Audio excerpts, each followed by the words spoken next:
Thank you very much. I really appreciate you choosing our breakout section. It will be the best one. That's right. Because I haven't seen any of the others, and nor do I know what's happening after this, but anyway, you're here. That's what matters. My name's Dorothy Rothrock. I'm the president of the California Manufacturers and Technology Association. We're a trade association up in Sacramento. We deal with a lot of the government laws and regulations that impact manufacturers. And most of my members that I take direction from are the largest chemical, aerospace, computer, materials, steel type companies. And they're doing amazing things that are cutting edge. But what makes me very excited about being here is that this is where new companies are going to get started, new manufacturers.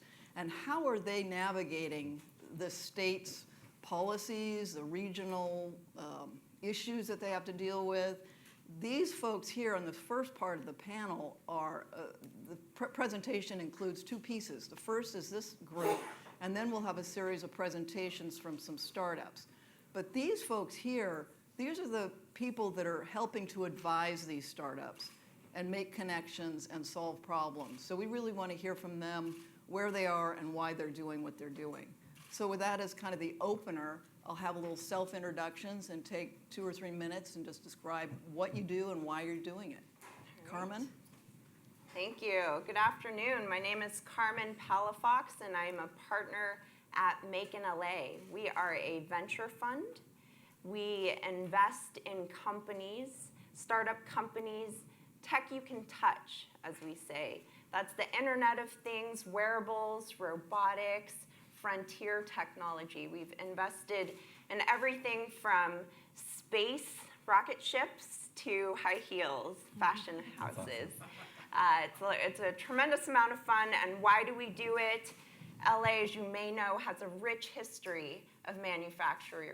We employ over 500,000 people in the county. So there's a lot of talent and resources, and we see that it's also an underserved market. So we've spent the last 2 years building up our brain trust. That includes folks with tremendous amount of experience and expertise in manufacturing, and then also building an ecosystem where we give companies hard resources like machinery.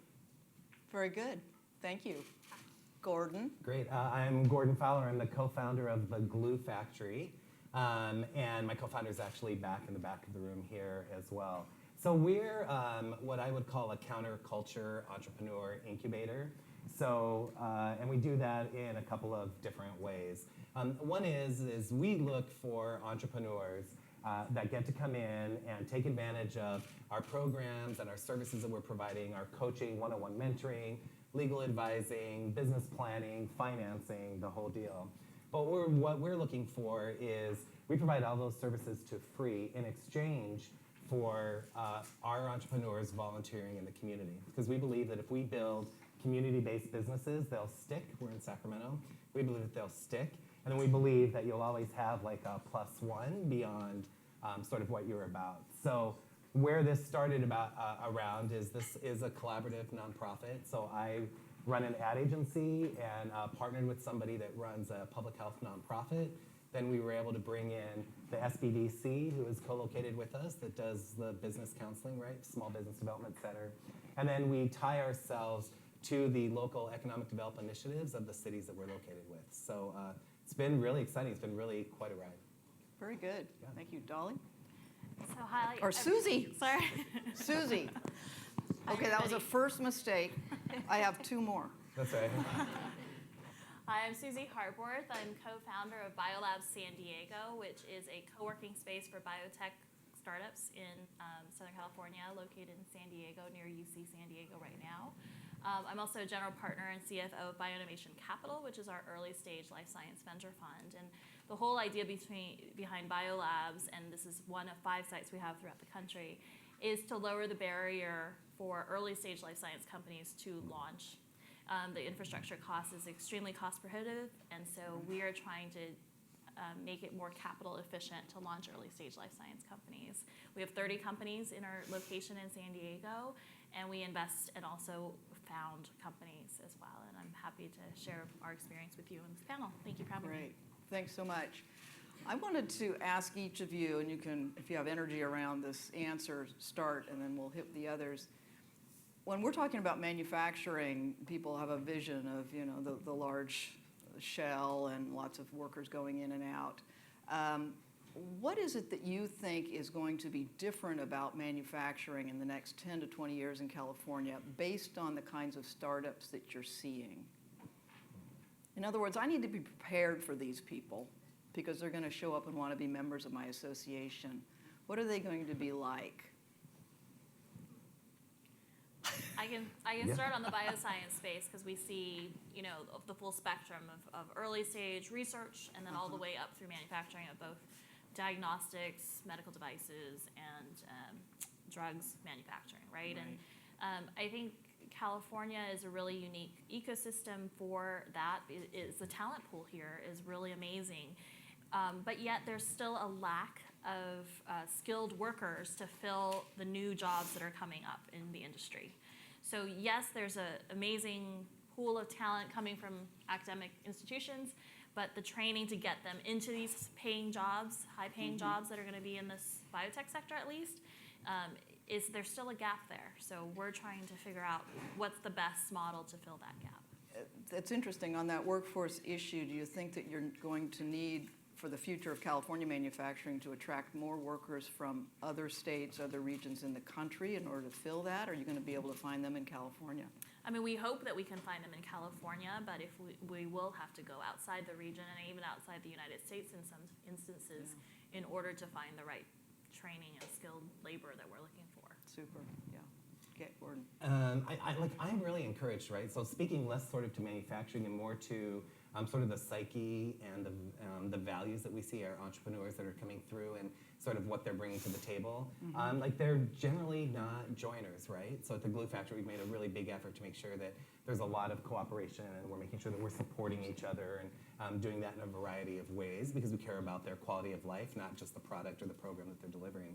But what we've noticed is, you know, particularly from an association standpoint, is like there has to be true value for the money. There has to be great flexibility in terms of what they're looking for membership. And then the needs are very, what we're finding is it's really about access. So it's about lining up contacts, about making sure that there's access and then connecting the dots on that. So very different from, you know, when I started in this business 30 years ago to where we are now, which is more of sort of a traditional networking model. This is really a combination of sort of all those kind of things that we actually don't see through membership organizations. So, for example, many times I know chambers of commerce are like, you know, how can we tap into your entrepreneurs and how can we bring them in so we can help grow and nurture their business? And I'm like, well, you could start by holding a meeting at 9 a.m. or 7 a.m. because you don't want to do it between sort of traditional business hours if there's not going to be a value because people are busy and they've got stuff going on. But even that seems to be a very fundamental concept that isn't sort of understood, I think. Which is why I think there's a proliferation of, I mean, in Sacramento alone, we've gone from, in the last 5 years, we've gone from 5 sort of maker spaces, incubators, we're up to 95 right now. Wow. That's happened in the last 4 to 5 years. Wow. And as a manufacturer, you're going to have to prepare for technology and hardware that incorporates software. So most of our companies are software enabled. And we're investing in companies that are doing interesting things like digitizing the sense of touch using ultrasound technology or an emotions wearable that tracks emotions, basically. And we know that's relevant because of issues around anxiety, mental illness, and whatnot. So very frontier type technologies. You know, at this time, I just want to make sure if you've got some burning question, wave your hand and I might acknowledge you. So, yeah, think of some questions. What would you say is the biggest problem that your startups are having? And be as specific as you want. I know everybody's going to say, yeah, access to capital or some things like that, but maybe some mindset or something that you've got to help them overcome that may be kind of a theme that you'd like to explore. Because you are taking, instead of people being in their own garages doing things, you are taking them and trying to launch them quicker than they would otherwise. But they still perhaps just don't have perhaps a clue about some of the things that are the reality of life that you need to help them get over those first steps? What are some of the early steps you need to take them through? So you told me not to say it, but capital, right? So, I mean, Fired. that's that's the first thing. But how do you get to the capital is really a key issue. And having very specialized technology-driven fields, having the right champions in this ecosystem that is invested in the local areas is really important, because we can look at a deal that's Internet of Things, that's converging with life sciences, but if we don't have the right kind of trusted advisors that are able to kind of help these companies navigate both sides of that equation, because it is so new and it's so convergent, it's very hard to get the right capital, because Internet investors want to invest in Internet and life science investors want to invest in life sciences. And as we're seeing the whole ecosystem converge, there's less clarity around who is the capital source of this kind of convergence. And so that's really where I think is a key that we need to kind of be more aware of. There is a myth that hardware is capital intensive, and we're here to bust that myth. We're contrarian, you could say, because we feel that now is the time for hardware entrepreneurs to launch businesses. It's cost efficient, especially if you become part of a community like ours, where we've developed a brain trust. We've brought together over 80 mentors to support our companies with lessons learned and whatnot. But we also have a facility, a 35,000 square foot facility filled with $2 million worth of prototyping equipment, a biotech lab, a community event space. So now is the time for hardware founders to be able to compete against big corporations. Right. And I would say, taking sort of a little bit of a different track as well, is I think there's this myth around entrepreneurialism where the ideal that is held up is, you're like a hoodie in the garage and you eat Doritos and drink Mountain Dew, and then you develop a product, and then somebody buys, right? Then somebody buys that product, and like you're a superstar and you're an entrepreneur, and that's what entrepreneurialism is all about. And I think that's very definitely a psyche that's upheld as the ideal. And what we're finding is that's not sustainable. And if that idea doesn't get to market, or if that product doesn't get bought, then what happens, right? Then we lose, what happens when the dream dies? So what we're really noticing, what we're really focusing in on is, how do we build sort of sustainability for our entrepreneurs, which is why we tie them into the community through mandatory volunteer service. And then how do we tie them to what we consider a healthy community? And that healthy community involves not just you and your garage. It involves the people around you. So through volunteerism, working on resident health, we have entrepreneurs leading walking groups and helping with cooking classes for kids in underserved neighborhoods, because we want to make sure that, what the point and where I think, where the ideal needs to shift a little bit is sort of there still needs to be a focus, and you have to give everything you have and jump in with both feet in order to get your program, your product, or your service out there and picked up and be able to make a living from it, right? But at the same point in time beyond that, like even at a deeper level, what does that involve?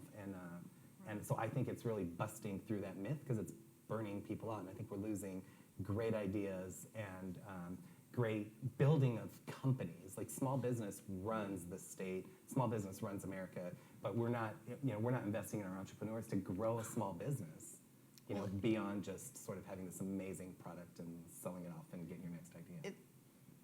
You prompt me, because we care a lot about the career and technical education happening in the high school and community colleges, where a lot of these kids may be first exposed to the idea that, I want to build something, I've got some ideas.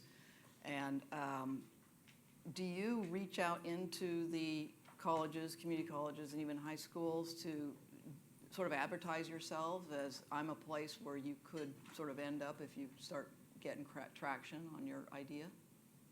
Did you talk to the schools? I mean, we actually participate in a Life Science Summer Institute program where we actually have interns come and intern in our space over the summer. We've hosted their graduation party. In our other sites, we've built a K-12 STEM education lab, which actually brings teachers and parents through, as well as the students, to expose them to careers in life sciences. So we're doing quite a bit of outreach, because we see that as the future of the workforce. And if people are not exposed, they don't know to choose, right? So we're really actively engaged in partnering with academic institutions from K all the way through university. And we host hackathons, code days. We had the Girl Scouts into our facility. We host tours.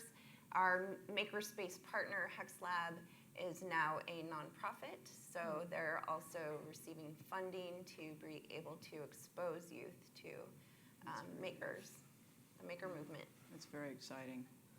And the more good work you do on that front, let me just say, we thank you, because many of those young people may go work in traditional manufacturing firms as well, so don't take them all. Anything else on that? Does anybody have a question for this group? After we're done with these folks, you're going to see some actual companies that some of them are working with. Amazing. I was looking at the PowerPoints. It's phenomenal what these startups are all about. I can't wait. I'm ready to buy stuff now. So, well, there's a question. Can you speak to some of your general trends you're seeing as you're closer to the ground, so to speak? What are the one or two things you're seeing repeatedly coming up in the new crop of entrepreneurs you're dealing with? So just so everybody could hear, just what are some of the trends that these folks are seeing out there that we can all get excited about and try to invest in right away? Gordon, you got something? So we're sort of in Sacramento, so a lot of our regional economy really is built around farm to table and food and growing. So there's a lot coming out in ag tech. I think it's overlooked. There is a ton of stuff that's happening around ag tech. I think also because UC Davis, I think right now, UC Davis now is running, 10 different sort of startup programs, of which I think about half of them are around ag tech. There's some amazing things that are happening out of that. So certainly in our region, I think there's a lot around, a lot of stuff happening around ag tech. Okay. So in the biotech space, I am a little biased. I have to apologize. I think this is the age of biology, right? And we're talking at the first time of not just treating disease, but curing disease. And so we are seeing amazing things happen with the genome and genomics. We're seeing amazing things happen with targeted therapies, gene therapy, and things that are personalized medicine, and how that's going to change the landscape of how you interact with your physician. And so we're definitely at the cutting edge of some really exciting science. And we agree, which is why we partnered with a biotech incubator to bring them into our facility. So we're excited to see the intersection of biotech and hardware and what that produces, especially in this region. That along with aerospace, we think of entertainment in LA, but aerospace, biotech, there's a lot going on in so many different industries here. Well, the baby boomers are rooting for you on the health front. We're not interested in aging anymore. So just work on that. Yes. Yes. I'm actually going to address this question to you because we kind of said the same thing. I've recently been exposed to the maker movement, mostly because of some work I'm doing with one of my clients in Santa Barbara, who's a small startup building hardware. And I think one of the biggest challenges, and I'd like to hear comments from you guys, is when we get these companies to a certain point where their product is there, tested and proven, some of the scalability of this requires them to develop relationships with existing large corporations who can then assume this, either license it or whatever, because a lot of these companies are, the time it will take to grow them to a point where they're profitable, it'd be very difficult unless you got them with some other companies. And so I spent a lot of time dealing with mobile phone companies, for example, looking at their venture funds and trying to see if there's ways they will partner with the makers who we work with and that kind of thing. And I think that is a challenge. I don't know how you guys feel about it. Comment on it. Yes. Corporations are definitely interested in engaging with entrepreneurs. In fact, I think that many of them will gladly do a pilot with a startup, but it's I think beneficial to be part of a community that has existing relationships with corporations so that the corporations go in having a sense of trust. Thanks for the question. And I believe that's it for the time for this panel. Am I right? Oh, it's giving me two more. Okay, go for it. Just piggybacking on the comment of trends and where we're going, I think that an important trend coming up is solopreneurship, and also how the remote work affects the future. It's predicted that by 2020, over half of the U.S. workforce will be remote, and I was just wondering from the panelists what's your view on solopreneurship versus entrepreneurship in the traditional startup world, and then how the two kind of combine, and then also do you have any thoughts on folks that are both? Very interesting. Anybody? So we see a lot of virtual type work in the biotech space, mainly because it has been so costly to start these companies. But you still need a community, I think, and you still need to look in the ecosystem where there are hubs where you can meet with corporations and still have that connective tissue, because the more disconnected you become, the harder it is to leverage the economies of scale. And so I think that spaces like the spaces we have enable you to be that hybrid entrepreneur where you can go off and do your things in an international stage, but you still have a home base to come home to be able to connect with who your customers are on a local basis. And I think that having both is really important. I could be wrong on this, but we did a scan sort of statewide. We found 0 either maker spaces, incubators, or accelerators that were focused on solopreneurship. Everything was on entrepreneurship side. So I think that we've really been certainly moving in that area, right? So again, building a small business or having a business that meets the quality of life that you're seeking versus entrepreneurship, where you can get that and sort of build the line in that, I think is the way of the economy is going to go. It's certainly the way that the workforce is going to go. So beyond sort of entrepreneurs bringing new ideas to the table and new creative ways of solving problems, it's going to be solopreneurs that are working to meet a quality of life that they're outlining for themselves. And there's very little support for that, quite frankly, here. And we see it much more overseas. New Zealand and Australia, huge. They've got a lot of stuff that's going on that way. Wow. But we don't see any of it here. So if That's they interesting. are geared that way, they're not identifying that way, so it's hard to find them. They're sort on of their at the own. They're lead not stage. telling you. Yeah. We've, our facility, Toolbox LA, we see the benefit of bringing together everyone that has that creative kind of gene. And so we have a co-working space, and in that co-working space, there will be solopreneurs that can add value to our existing companies. So we are creating an environment where we hope that ideas will collide and there will be a lot of collaboration. Super. Okay, I think that is time. All right. Thanks to the panel.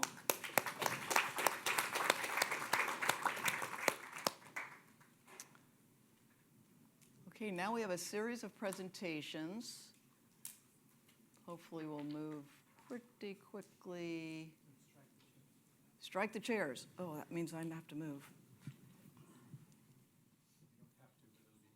Oh. I want to be carried.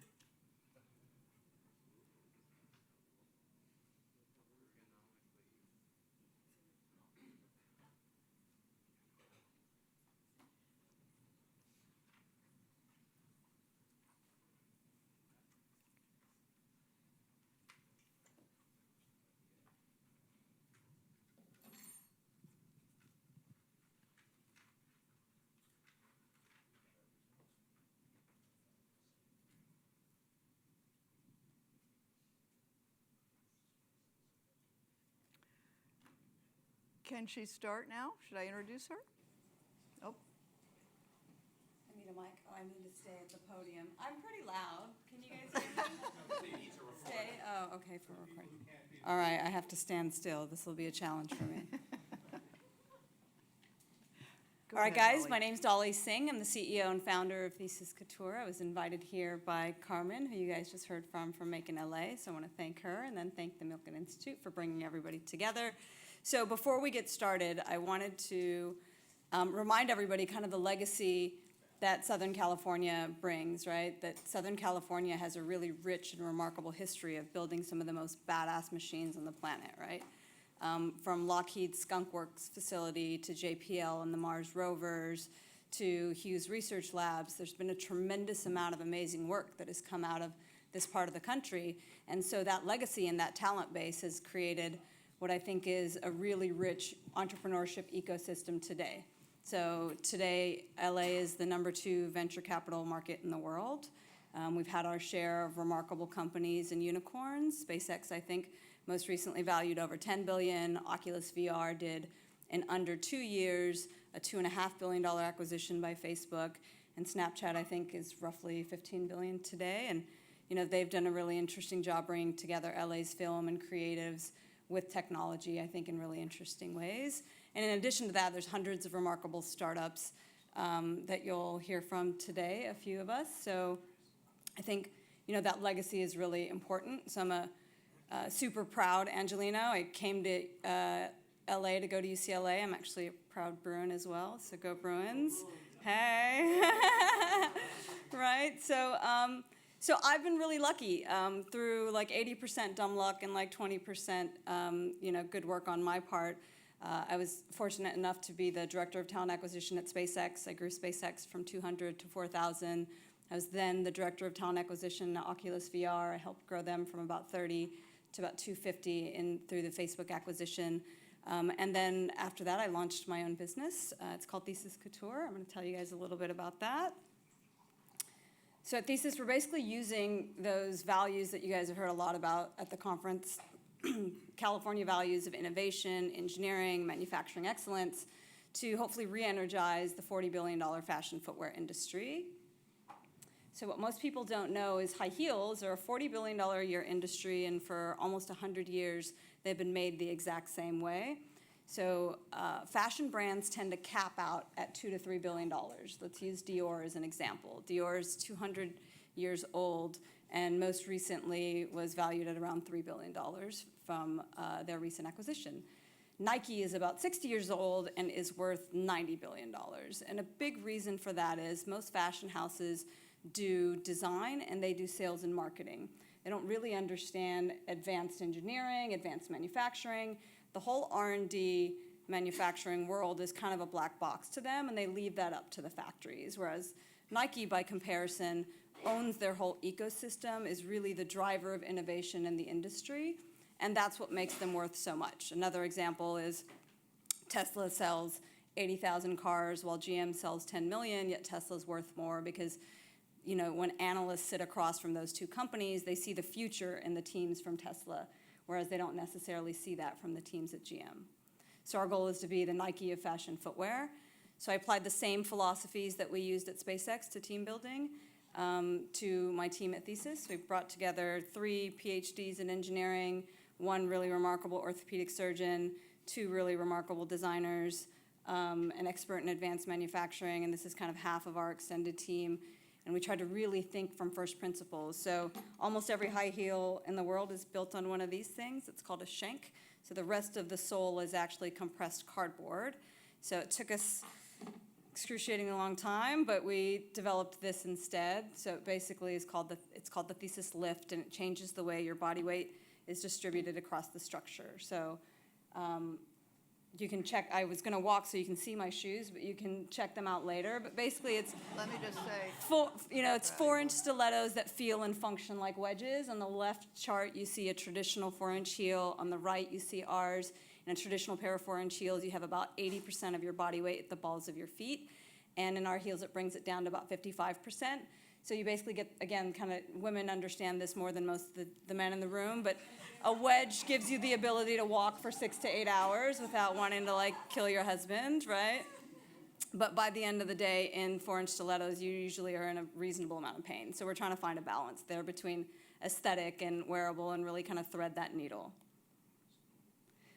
So one of the things that I think is really important for anybody making anything is that the customer is very different now than what they were even 10 years ago. I think what the modern woman, which is kind of the most powerful consumer in the world and owns most of the household buying decisions, and now 51% of the wealth in this country, go ladies, is different from what it was before. So I think women care about wellness and mobility in a way that they might not have when they thought about fashion 10 years ago. They care about experiences over things, right? So I think people aren't buying, 50 things just so their neighbors think that they're cool. They're trying to do things for themselves and their families in a more rich and deeper way.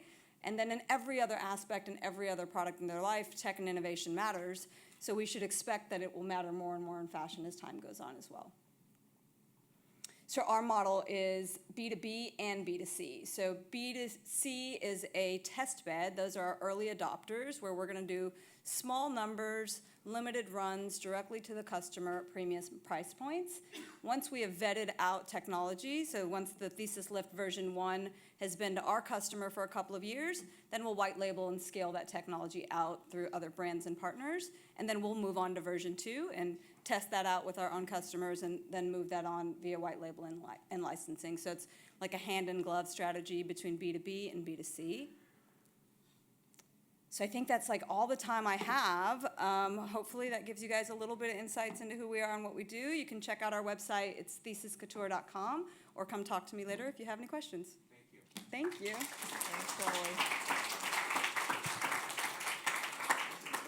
And her shoes are fabulous. They're fabulous shoes.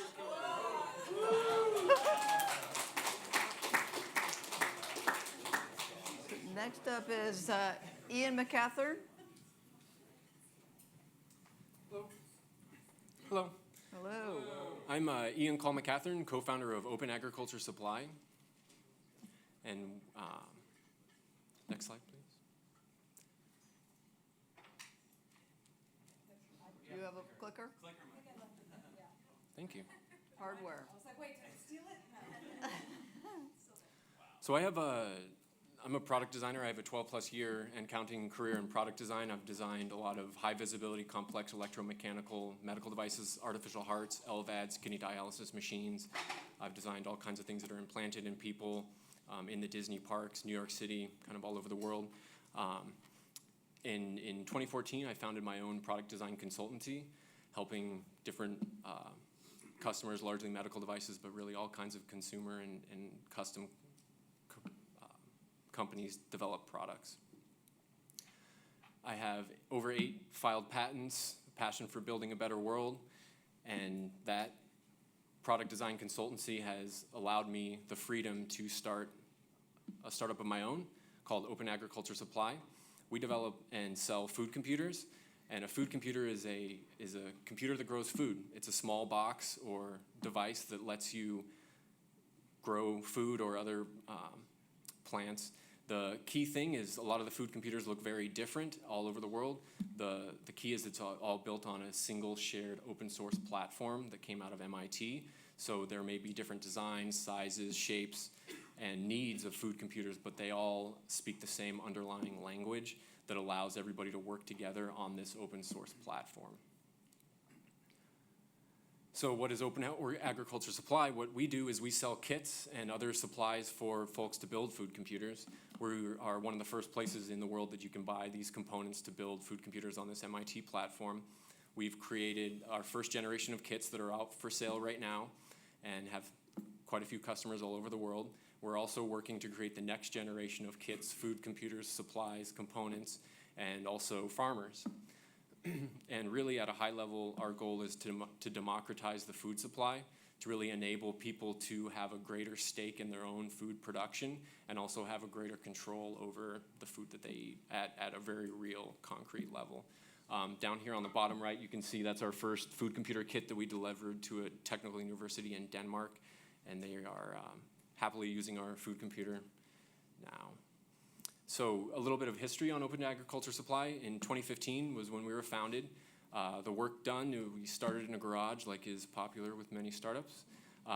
We created the brand and the website and then assembled what's pictured right there, which were our version 1.0 kits for sale.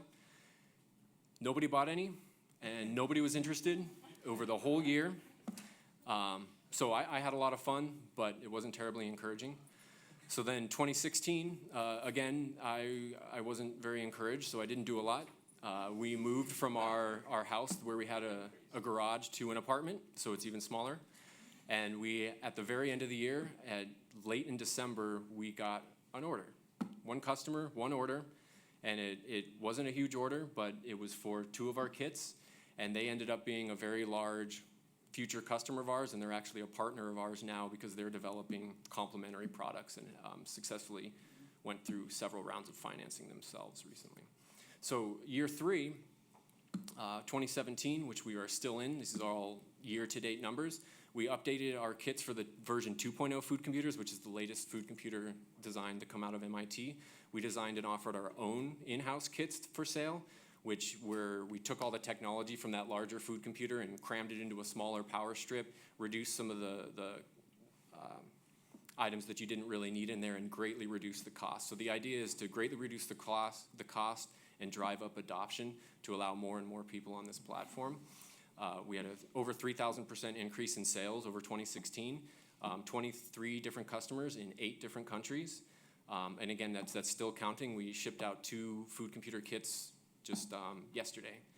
So things are looking up. For 2018, the goal is to further refine the food computer kits and the supplies, finished consumer products as well, so we can have a finished product that somebody can just order and open out of the box and have work. Looking at getting some business space so that we can hire a nimble team and build and scale from there. We also would like to increase our sales by 3,000% or 300% over last year, and then bump it up to 50 customers.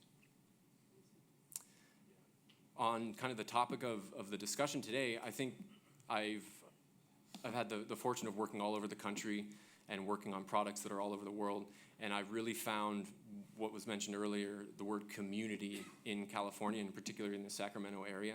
And I think that it takes a village to raise a child. It takes a village to raise a company as well. And there are lots of great supporters that have helped us, and of course family. But the other really interesting thing that is not often mentioned is the other members of the entrepreneur incubator that I'm a part of, the Glue Factory.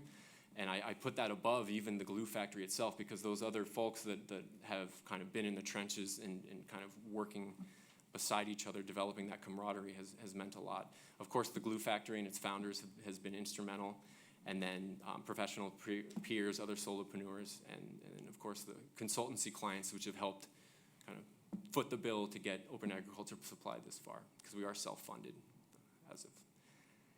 So, happy farming. Any questions? Good, thank you.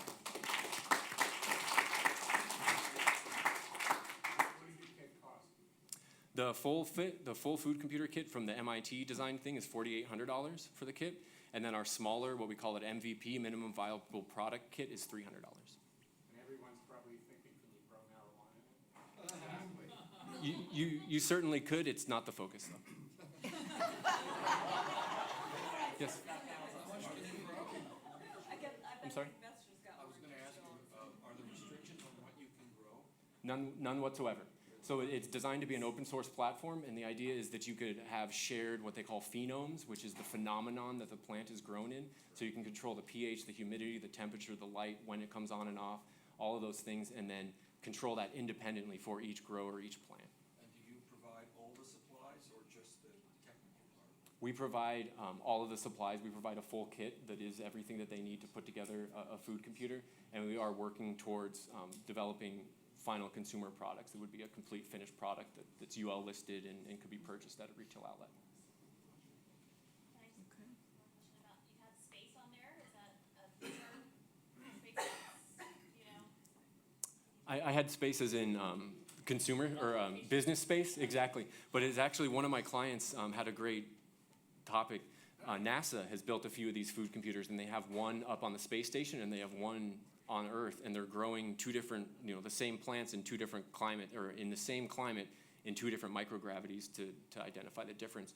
And that's something that I'm really interested in as well for the agricultural industry, is to have the opportunity for say, a farmer, if they want to evaluate some different fertilizers or some different seed for next year, they could take their soil and build it, put it in a food computer, and then run the food computer on the predicted climate for next year, and then test 5 different seeds in the winter before the crop actually has to be planted.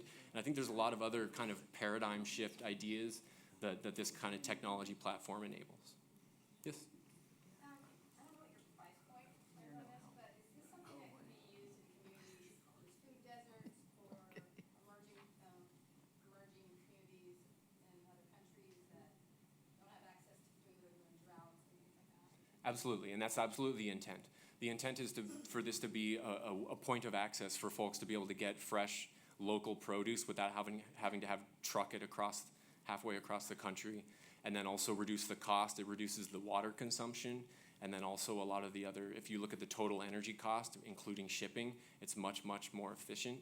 And then also you have a personal stake. Like if you grow something, you're gonna care about it and wanna eat it and really care about what it tastes like and share it with people, and it really kind of brings that home, brings the food supply chain home. Okay, I think we need to move to the next one, but I recall seeing a movie, it was called Silent Running, and it didn't end well. This audience is too young. All right. I wouldn't say that. Next up, sure, thanks to Ian. Give him another round. And next up is Ken Sunshine, Vector Space Systems. Good afternoon, everybody. I really didn't want to follow pink stilettos and a computer that grows food, but so be it. I'll do my best.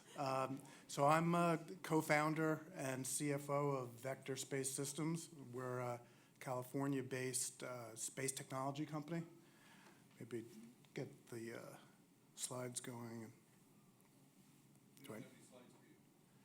You don't have any slides? Oh. Wow. Bring those shoes back up. Well, I'd really love to. I have them on a USB. Let's move to the next. You want to swap yeah. it? Okay. Okay. Nothing but flexible. Stella, would you like to step up? Okay. Let's see your shoes first. She's wearing flats. Podium is here. Okay. So where do I click? Sorry, just the green button, or? He's teeing you up, I think.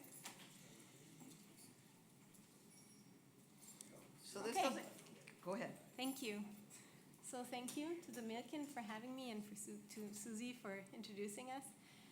My name is Stella Kramer, and I will introduce to you today Sun Genomics and how we intend to cure dysbiosis by 2020 using precision probiotics. What is dysbiosis? Dysbiosis, I'm going to tell you right now. Dysbiosis can be broadly defined as a shift in the ratio from beneficial bacteria to pathogenic bacteria in your gut environment. While many of you may be familiar with a short-lived dysbiosis from food poisoning, which can also have awful consequences, we now know that dysbiosis is actually the underlying cause for much more devastating diseases, such as autoimmune disorders or metabolic diseases. I know this firsthand because we have Crohn's disease in the family on my husband's side.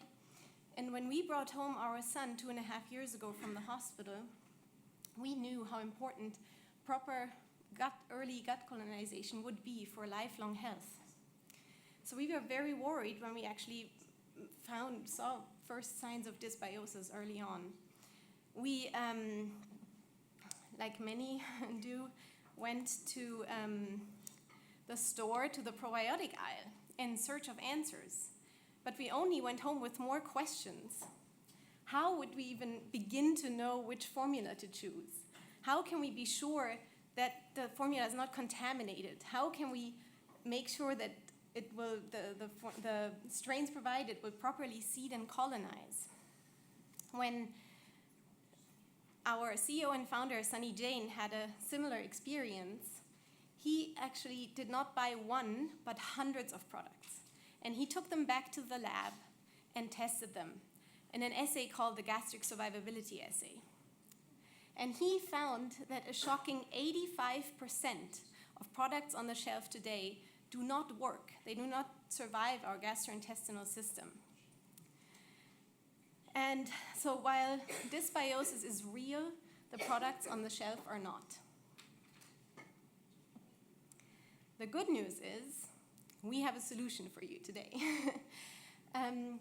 We combine our microbial profiling platform to ensure that we have strains of the highest quality with the state-of-the-art sequencing technology to sequence your gut microbiome, which tells us about the microbes that populate your gut.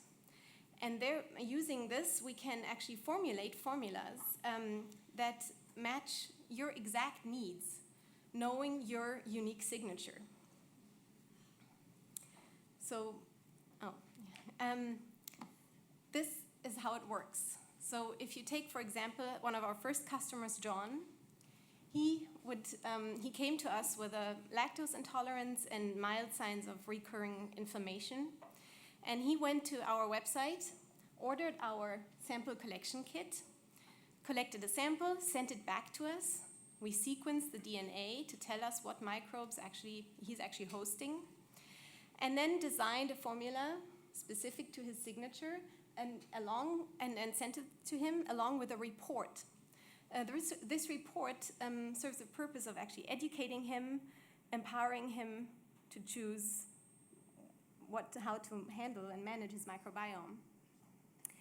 And this is not where our relationship ended with him. We followed up, we retested with him, and he's still our customer today. And we hope to empower him as well as other customers to manage their microbiome over the course of a lifetime. So why now?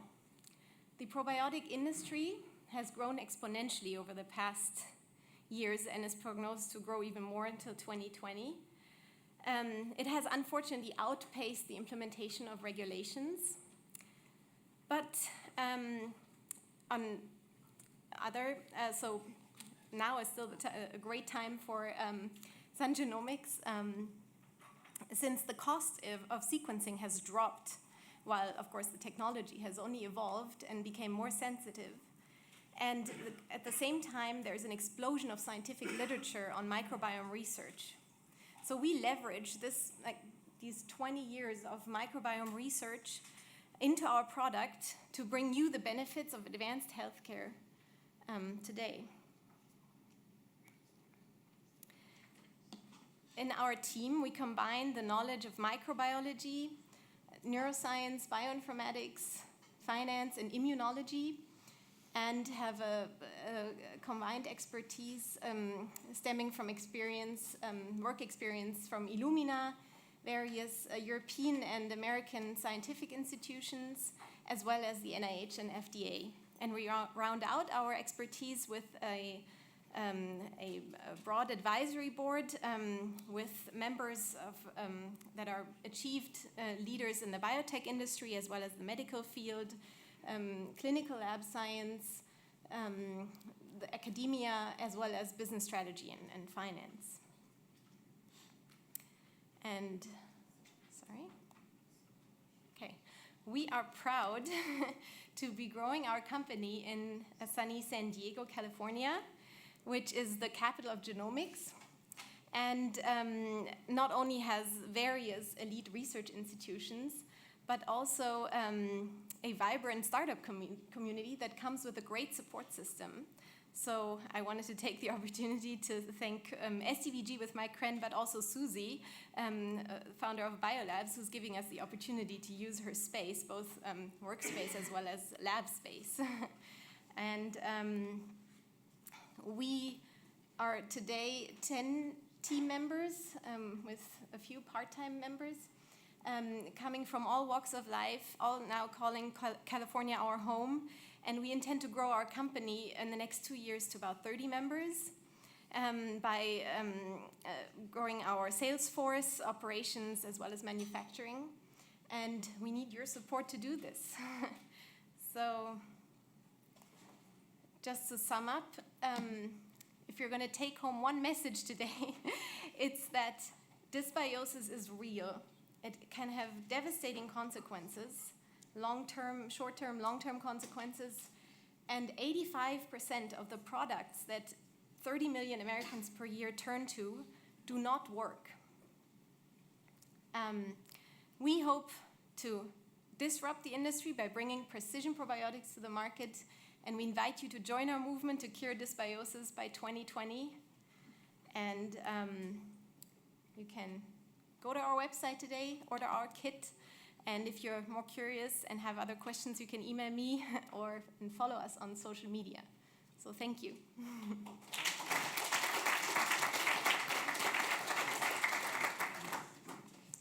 How are we doing on time? One question? Okay. So you didn't bring samples. I don't see any samples. We had shoes earlier. I want some probiotics. Yes, Henrietta? Yeah, what's a test look like? So we offer a subscription.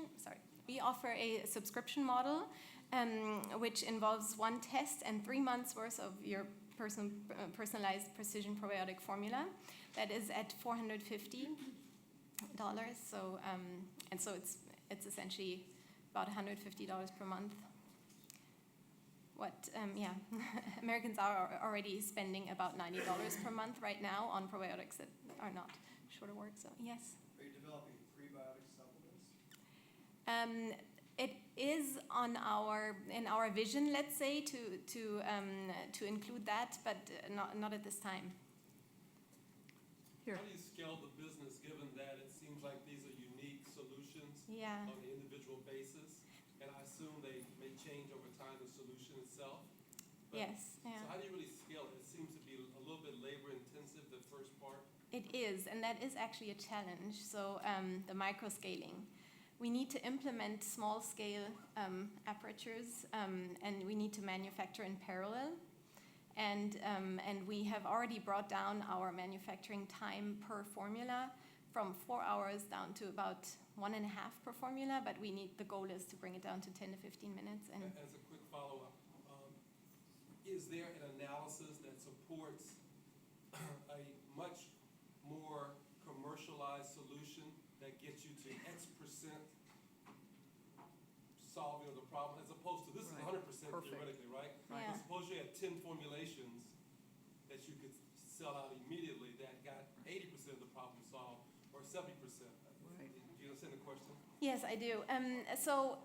Right now we would have about something like 50 different formulations, and it will probably be consolidated to 20 eventually, as we can group it better, and as we also gain more data. So we already have some success, but as we're testing the first customers, yeah. That was a good question. I was going to ask it. Yeah, we need to move to the next, but grab these Okay. people afterwards. Okay. Thanks, Thank Stella. you. Okay, next up is Gabe, All right. and then we'll catch up with Ken. Hey, how's everyone doing today? Good. All right, I'm going to kill some time while I wait for slides to get up there. All right, my name's Gabe. I'm one of the co-founders at Rufus Labs, and we build wearable technology for enterprise.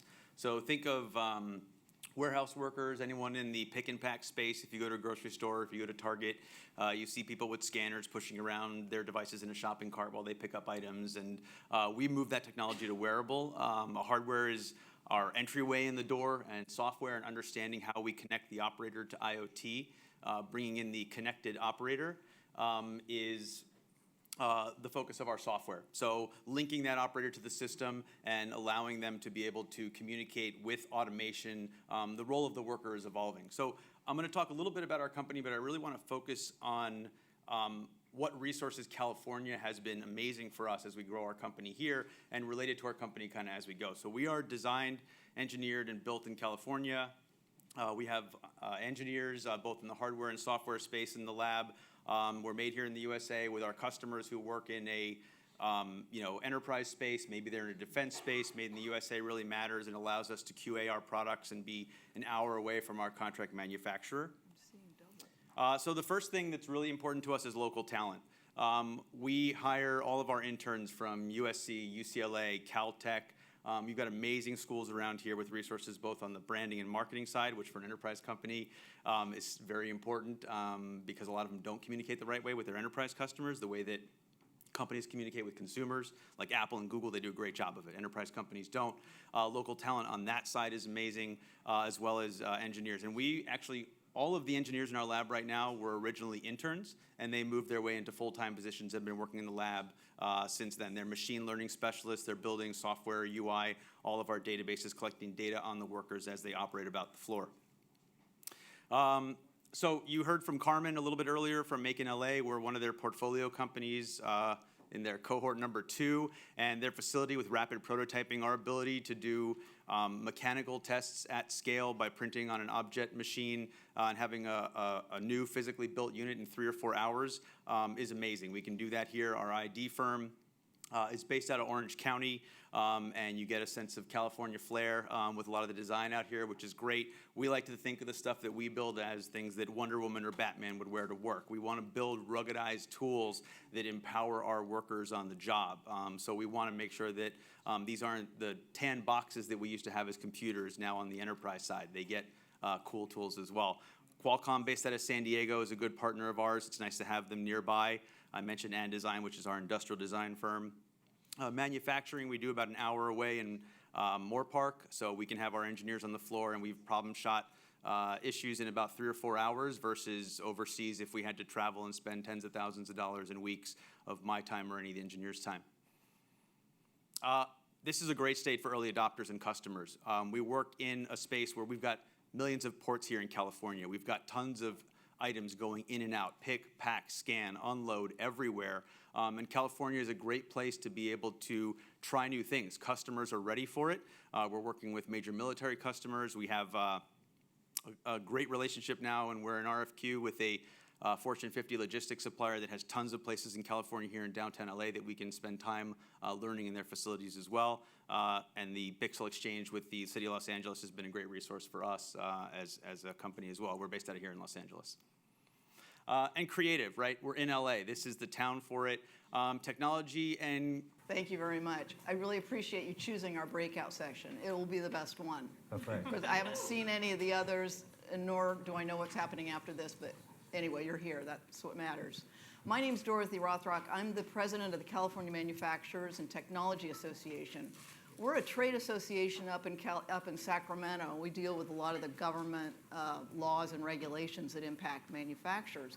And most of my members that I take direction from are the largest chemical, aerospace, computer, materials, steel type companies. And they're doing amazing things that are cutting edge.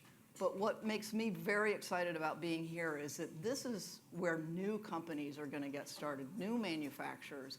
And how are they navigating the state's policies, the regional issues that they have to deal with? These folks here on the first part of the panel are, the presentation includes 2 pieces. The first is this group, and then we'll have a series of presentations from some startups.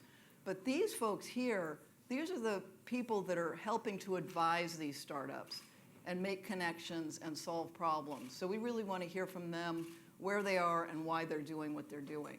So with that as kind of the opener, I'll have a little self-introductions and take 2 or 3 minutes and just describe what you do and why you're doing it. Carmen? Thank you. Good afternoon. My name is Carmen Palafox, and I'm a partner at Make in LA. We are a venture fund. We invest in companies, startup companies, tech you can touch, as we say. That's the Internet of Things, wearables, robotics, frontier technology. We've invested in everything from space rocket ships to high heels, fashion houses. It's a tremendous amount of fun, and why do we do it? LA, as you may know, has a rich history of manufacturing. We employ over 500,000 people in the county. So there's a lot of talent and resources, and we see that it's also an underserved market. So we've spent the last 2 years building up our brain trust. That includes folks with tremendous amount of experience and expertise in manufacturing, and then also building an ecosystem where we give companies hard resources like machinery. Very good. Thank you. Gordon? Great. I'm Gordon Fowler. I'm the co-founder of the Glue. Again, I'll just end on that one note. California has been an amazing resource for us as a company from start to finish as an enterprise brand, and it's I don't know, it's pretty awesome. If you guys have any questions, I'm happy to take any. I've got a couple minutes for those. Otherwise, I'm around after too. Okay. Yes, sir. Sir, how does your product differentiate from things that Symbol would offer? Symbol or Zebra or any of those companies, yeah. So if we look at it from a hardware and software perspective, I'll kind of differentiate, I'll separate the two. So from a hardware perspective, we go into customers like UPS and we sit with their operations team. They'll pick up one of our pieces of hardware and ask if the batteries are inside. They're used to 3, 5, 10-pound brick on a stick handheld devices. We're about under 8 ounces, and it's a very different type of tool for them. So from a cost standpoint as well, if you look at Symbol, Zebra, Honeywell, any of those major players in the game that, and half our customers are in the pick and pack space. So those are our big competitors in that space. Those companies are maybe $3,000 to $5,000 for a solution. We come in at a quarter to a third of the cost. For the hardware alone, we have no real pushback. We see a big pull to go from a capital expense to an operational expense, which is where our software comes in later. Eventually, our hardware will most likely be entirely subsidized by monthly revenue on the software.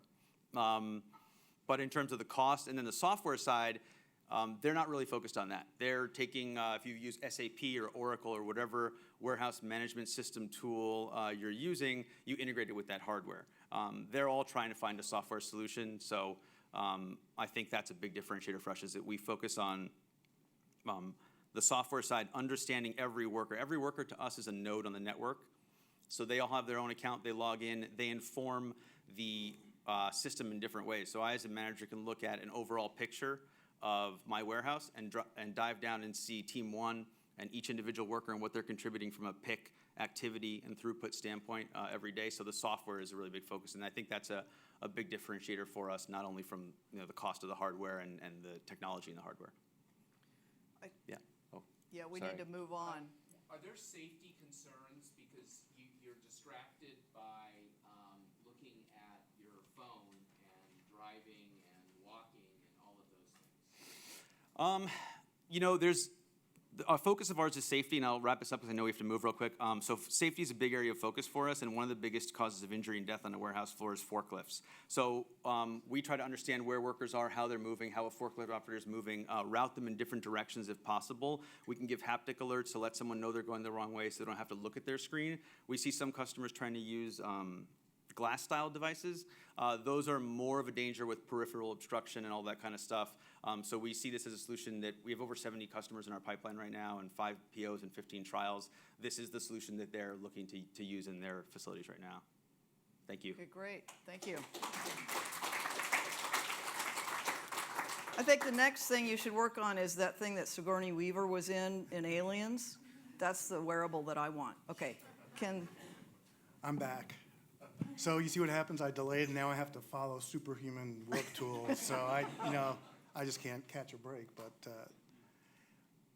just see. Okay, there we go. That's pretty cool. So I'm Ken Sunshine, co-founder and CFO at Vector Space, and we consider ourselves to be a revolutionary space access company. And we are starting with small launch vehicles, but we will follow up quickly thereafter with satellites and also software-defined services. We're actually implementing virtual machine technology in space, something that's never been done before. So why build a small launch vehicle? Really, the key is that there's a new space race. There are going to be more satellites launched in the next 5 years than there have been in the preceding 50 years combined. So there's a big and growing market.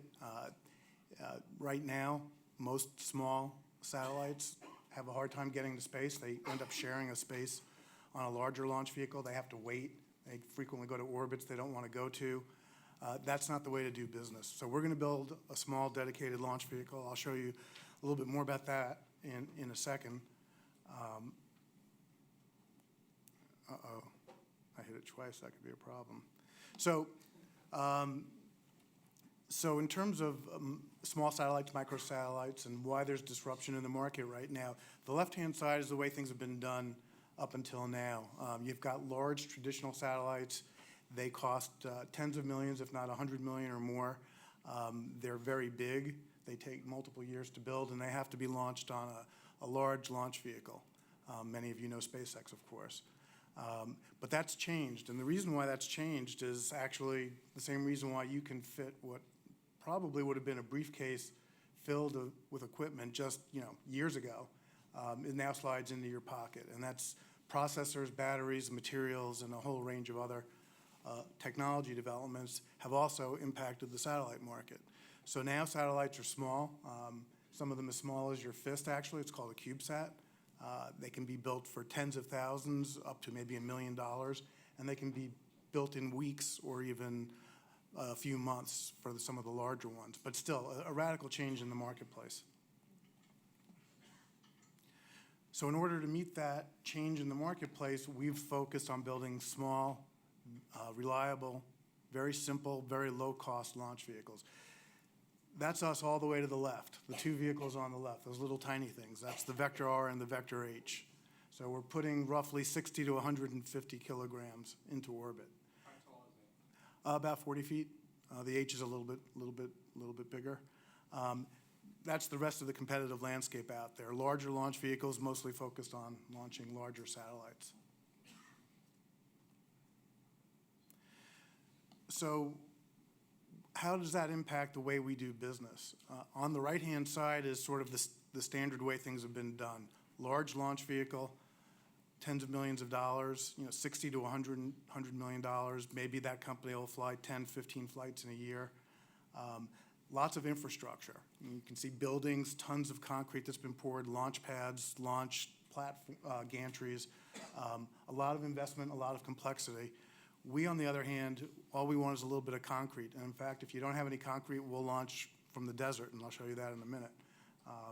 All we need is a place to launch from. We show up with our mobile launch platform. It's the equipment on the left there. We tilt our vehicle up into a vertical position, and away we go. So much simpler. We're going to be charging $1.5 to $3 million, and we plan on launching a lot, 125 to 200 times a year. Never been done before, and that's really the game changer. What we won't be charging in terms of revenue per flight will make up for in volume, and it's going to be a very interesting business for us to operate. I'm just going to spend a minute talking about California, and then we'll come back to the vehicles again. California has really been key to the success of our company. We're only about 18 months old. We started with an engineering office down in Los Alamitos. They handle product development, and more recently opened a San Jose office to handle software and business development. We also have some of our key venture capitalists up in the Northern California area. And in fact, we just completed a Series A financing with Sequoia Capital. So very important from a fundraising perspective. There's also a bunch of angels scattered throughout the state. Carmen, wherever you are, thank you to Make in LA. And she was part of our early seed round financing, and much appreciated. We also have 2 launch sites in California, at Vandenberg and Mojave.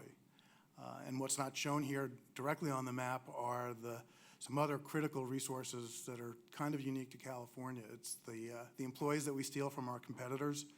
It's the interns that we steal, don't steal the interns. Hire the interns from some really top-notch California universities. There's a bunch of startup-friendly banks throughout the state, and as I mentioned a second ago, angel investors. So California's provided a really great environment for us to really move quickly. 5 minutes, thank you.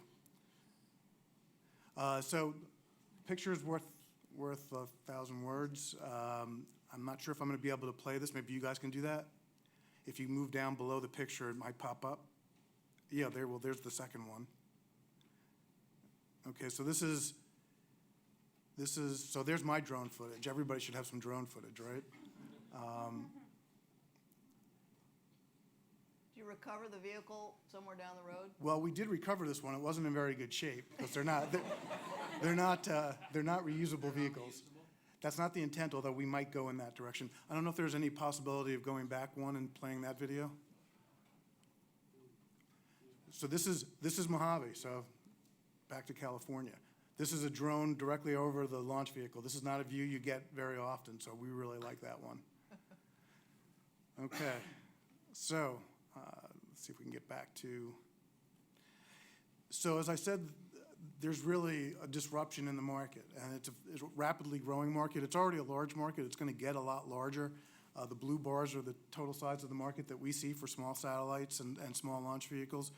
We're the red. We plan on launching more satellites than all of our competitors combined, which are the other bars on the chart there. And as I said, we've made rapid progress in 18 months. We've raised $30+ million. We've received contracts from NASA and DARPA. We have 250 launches queued up with our customers, either under contract or letter of intent. $1.5 billion sales pipeline that we're actively chasing after. And we've done our first 2, soon to be 3 initial flights this year, with our first commercial flight next year and cash flow break even the year after that. How much does a satellite weigh on that? Anything, anywhere from literally just a few pounds to up to about 100. 120 pounds? Well, 150 kilos on our larger one, so that's about whatever the math is, 200 and something. 2.2 tons, yeah, so it's about 300 pounds. Exposure for space junk. So all these cubes that you're supposed to be launching, they're supposed to disintegrate in the atmosphere when their lifetime's over, but they haven't been, and it's becoming an issue that the U.S. is tracking. Space so junk. As you're kind of like the guy driving the car throwing the coffee cup out the window, aren't you the guy? So do you have like Yeah, I hope to be guilty as charged. I hope to put a lot of stuff up there. And it will be mostly very small. The really small stuff does burn up. What's not burning up are the big 1,000-pound, 2,000-pound satellites that are coming back in. What does the demand side look like? I mean, these numbers are huge. So, I mean, who are the customers? Not by name per se, but how many people want to what are they putting up there? I mean, So small sat. How about Kim Jong? I mean, what's going on here? Well, There's a lot of rockets. well, It seems like a lot of stuff in space. Well, the government is a customer, but there's also a lot of commercial applications. It's communications and Earth observation, which is what satellites have always done on the commercial side. Small satellites are now powerful enough to do the same thing that big satellites did. But typically what you do with the small satellites is you put up a bunch of them. So it's a constellation of satellites. So we have a lot of customers that are going to launch 10, 20, 50 satellites with us. And they're doing the same things, telecommunications and Earth observation. One more at least. How long will it take your competitors to pivot toward this smaller scale launch? If they really wanted to do it, probably a few years. Most of them don't want to do that because they perceive the numbers as being smaller. The numbers are plenty big for us. We plan on doing several $100 million a year in business just on the launch side. We have other products, and we plan on making a lot of money doing that. So that's a great business for us to run. Not so much so for a Boeing or the other large aerospace. Oh, he's looking at me. Boeing, yeah. Go ahead. So you have a lot of videos of rockets going up. What happened to those, and how did your initial? You said you did 2 launches so far this year. 1 to go. Right. How did they go? What was the outcome?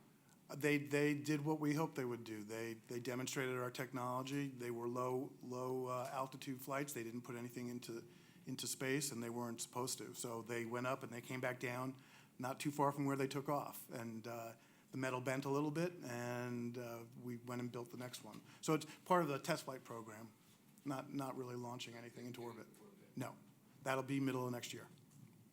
Okay. Thank you very much. Let's Thank hear you. it for everybody.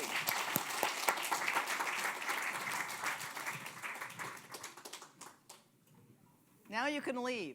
Does somebody want to take this off? Rob? Take care of that. No, yeah, sure. Rob, I'll just meet you out here. Okay.